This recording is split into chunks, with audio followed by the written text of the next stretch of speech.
வணக்கம், welcome to sir police academy, number 1 police academy in Tamil Nadu. And this is Udayakumar, physical director. இன்றைக்கான videos பார்த்தீங்கன்னா, நாளைக்கு நடக்க வேண்டிய ஃபிசிக்கல் செலெக்ஷன், ஜென்ரலாக ஓவராலாக ஃபிசிக்கல் எப்படி நடக்கும் அப்படின்னு அந்த கான்செப்டில் தான் இன்றைக்கி இந்த வீடியோ பண்ண போகிறோம். ஜென்ரலாக ஃபஸ்ட்டு வந்து சர்டிஃபிகேட் வெரிஃபிகேஷன்லேருந்து end of the star event வரைக்கும் தான் இந்த வீடியோஸை பார்க்க போகிறோம். இது முழுசாக நீங்கள் கவனிச்சிங்கன்னா கண்டிப்பாக வந்து ஈஸியாக இருக்கும். எந்தெந்த மிஸ்டேக்ஸ் எல்லாம் பண்ணக்கூடாது அப்படின்னு சொல்லிட்டு உங்களுக்கு தெரியும். ஃபஸ்ட் ஒன், உங்களுக்கு ரிப்போர்ட்டிங் டைம் ஃபார் எக்ஸாம்பிள் வந்து குணாலன் ஒரு 6:30 வந்து ரிப்போர்ட்டிங் டைம் அப்படின்னு கொடுத்துருக்காங்கன்னா, நீங்கள் 6:30 போகணுமா, இல்லை வந்து 5:30 போகணுமா, இல்லை 5 o'clock போகணுமா அப்படின்னு சொல்லிட்டு தான் பார்க்க வரும். ஃபஸ்ட் ஒன், இந்த 6:30 உங்களுக்கு ரிப்போர்ட்டிங் டைம் கொடுத்துருக்காங்கன்னா, நீங்கள் ஆல்மோஸ்ட் வந்து 6:30 ரிப்போர்ட்டிங்னா 6:30 நீங்கள் போனீங்கன்னா ஆல்மோஸ்ட் வந்து உங்களுக்கு செலெக்ஷன் ப்ராசஸ் வந்து மிட் ஆஃப் த டேயில் வந்து ஃபார் எக்ஸாம்பிள் 1500 நீங்கள் பார்த்தீங்கன்னா ஒரு 11 o'clock இல்லை 12 o'clock ஓடுற கான்செப்ட் போயிடும். அதனால் பிஃபோராக போனீங்கன்னா ஒரு 1 or 2 hours ஃபார் எக்ஸாம்பிள் 4:30 நீங்கள் போகிறீங்க, இல்லை 5 o'clock நீங்கள் போகிறீங்கன்னா உங்களுக்கு ஈஸியாக வந்து 7 o'clock 1500 ஓடி முடிச்சிடலாம். ஏன் இதை சொல்கிறேன்னா, நல்லா தூங்குங்க. தூங்கிட்டு அதுக்கப்புறம் அந்த ஈவெண்ட்டை கான்செப்ட் பண்ணாலே போதும். நீங்கள் வந்து எந்த வித இன்ஸ்ட்ரக்ஷன் இல்லாமல் ரிலாக்ஸாக நீங்கள் போகலாம். ஏன்னா வந்து நீங்கள் தூங்காமல் நான் வந்து 2 மணிக்கு போய் நிற்கிறேன், 3 மணிக்கு போய் நிற்கிறேன் அப்படின்னு சொல்லி அந்த கான்செப்டில் யாரும் போக தேவையில்லை. உங்களுக்கு கொடுக்குற ரிப்போர்ட்டிங் டைமை விட்டுட்டு அதுக்கப்புறம் பார்த்தீங்கன்னா 1 or 2 hours பிஃபோராக நீங்கள் போனாலே போதும். ஒன்று, சர்டிஃபிகேட் வெரிஃபிகேஷன். இந்த சர்டிஃபிகேட் வெரிஃபிகேஷன் பொறுத்த வரைக்கும் ஆல்மோஸ்ட் என்னென்ன அப்லோட் பண்ணீங்களோ, ஃபார் எக்ஸாம்பிள் நெட்டில் தான் அப்லோட் பண்ணியிருப்பீங்க. நெட்டில் அப்லோட் பண்ண என்னென்ன சர்டிஃபிகேட் அப்லோட் பண்ணீங்களோ அந்த சர்டிஃபிகேட் வந்து எடுத்துன்னு போனால் போதும். சார் நான் நெட்டில் வந்து நான் ஸ்போர்ட்ஸ் சர்டிஃபிகேட்லாம் அப்லோட் பண்ணல, இப்போ வந்து மார்க் கொடுப்பாங்களா இல்லை கோட்டாவில் வருமா அப்படின்னு பார்த்தா கண்டிப்பாக இல்லை.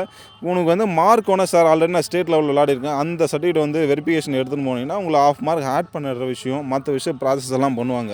உங்களுக்கு கோட்டா விஷயம் பார்த்தீங்கன்னா பிஃபோராக என்ன அப்லோட் பண்ணீங்களோ அந்த அப்லோட் பண்ணுற கான்செப்டில் தான் நீங்கள் போவோம். புதுசாக எதுவும் பண்ண மாட்டாங்க. ஃபஸ்ட் ஒன், உங்களுக்கு ஹைட்டை மெஷர் பண்ணிவிட்டு செகண்ட் ஒன் என்ன பண்ணுவாங்கன்னா செஸ்ட்டு மெஷர் பண்ணுவாங்க. ஃபார் மேல் கேண்டிடேட் என்ன பண்ணுவாங்க அப்படின்னா ஃபஸ்ட் வந்து ஹைட்டை மெஷர் பண்ணுவாங்க, அதுக்கப்புறம் செஸ்ட்டை மெஷர் பண்ணுவாங்க. முடித்த உடனே எண்டூரன்ஸ் டெஸ்ட்டை பொறுத்தவரைக்கும் உங்களுக்கு தெரியும் 1500 meters. அது முடித்த உடனே அதுக்கப்புறம் அந்த டேயில் எதுவுமே இல்லை. அதுக்கப்புறம் பார்த்தா 1 or 2 days வந்து ரெஸ்ட் விடுவாங்க. பேஸ் அந்த சென்ட்ருக்கு வந்து ஸ்ட்ரென்த் எவ்வளோ வருதோ அதுக்கு தகுந்த மாரி தான் ஒன் டே ரெஸ்ட் விட்றாங்களா, இல்லை 2 days ரெஸ்ட் விட்றாங்களா, இல்லை 3 days ரெஸ்ட் விட்றாங்களான்னு தெரியும்.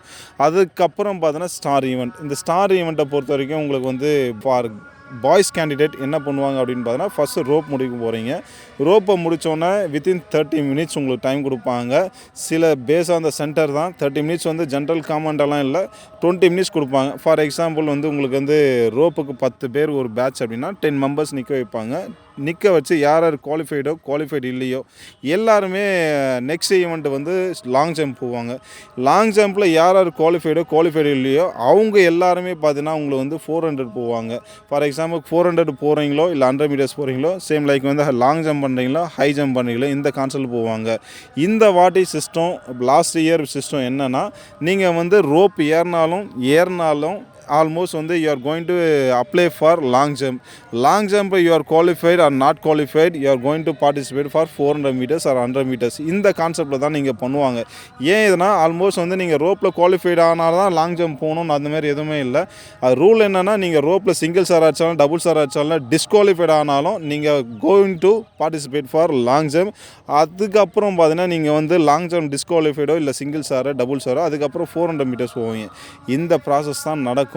ஸோ இந்த ப்ராசஸை பற்றி எதை பற்றியும் பயப்பட தேவையில்லை. நீங்கள் ஆல்ரெடி நீங்கள் வந்து ஃபிசிக்கலை வந்து அட்டன் பண்ணிடுறீங்க, ஃபிசிக்கலுக்கான ப்ராக்டிஸ் பண்ணிடுறீங்க, எதை பற்றியும் கவலைப்பட தேவையில்லை. எங்கள் மாணவர்களுக்கு என்ன சொல்லுவோன்னா, நீங்கள் ஃபிசிக்கலை பொறுத்த நீங்கள் பயப்படுறீங்க அப்படின்னா ஃபிசிக்கல் அட்டன் பண்ண வேணும், அப்படி தான் நான் சொல்லுவேன்.